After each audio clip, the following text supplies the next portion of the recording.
Què tal? Benvinguts a aquest vídeo sobre pronoms. Els pronoms són una categoria gramatical que el que fan és substituir els noms o els sintagmes nominals. Ho diu la seva paraula, pronoms. El que fan és substituir els noms o els sintagmes nominals. I hi ha diferents tipus de pronoms que ara repassarem. Primer fem un repàs general. Tenim els pronoms personals, que són els que tenim a dalt, que dins els personals hi ha els forts i els febles. A baix tenim els pronoms demostratius i els possessius. Això s'assembla, recordaràs, als determinants, que també tenen els demostratius i els possessius.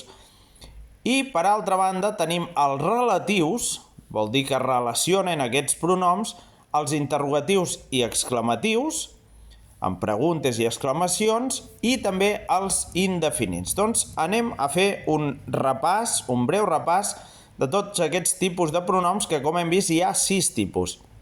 Jo els he agrupat en 3 grups.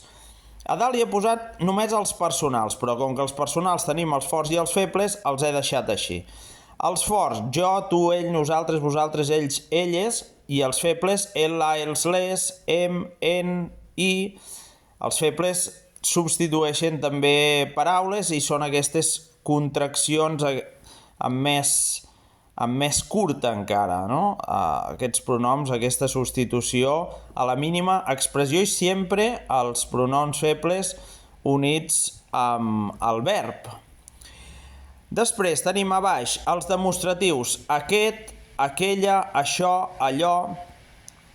Llavors, per exemple, quan diem aquest és meu, per exemple, aquest fa de demostratiu, perquè està substituint, per exemple, el gos.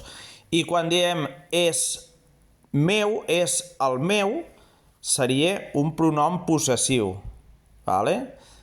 Referint-se, per exemple, el gos és meu, o aquest és el meu gos. Aquest és el meu. Llavors, com veiem, fàcil, demostratius possessius, que s'assemblen als determinants, però en el cas dels determinants, el que fan els determinants és acompanyar un nom. Seria aquest gos, el meu gos. En canvi, aquí diem el demostratiu, el pronom demostratiu o el possessiu sol. Aquest és el meu, per exemple. S'entén la diferència? I després tenim a la banda esquerra els relatius. Relatius perquè relacionen, doncs, amb un antecedent. Hi ha una relació amb un antecedent o amb una paraula o amb un nom que es dirà després o que s'ha dit ja abans. Aquest que, què, qui, on, són pronoms relatius, que abunden bastant, els fem servir bastant. Els interrogatius i els exclamatius, qui ha vingut.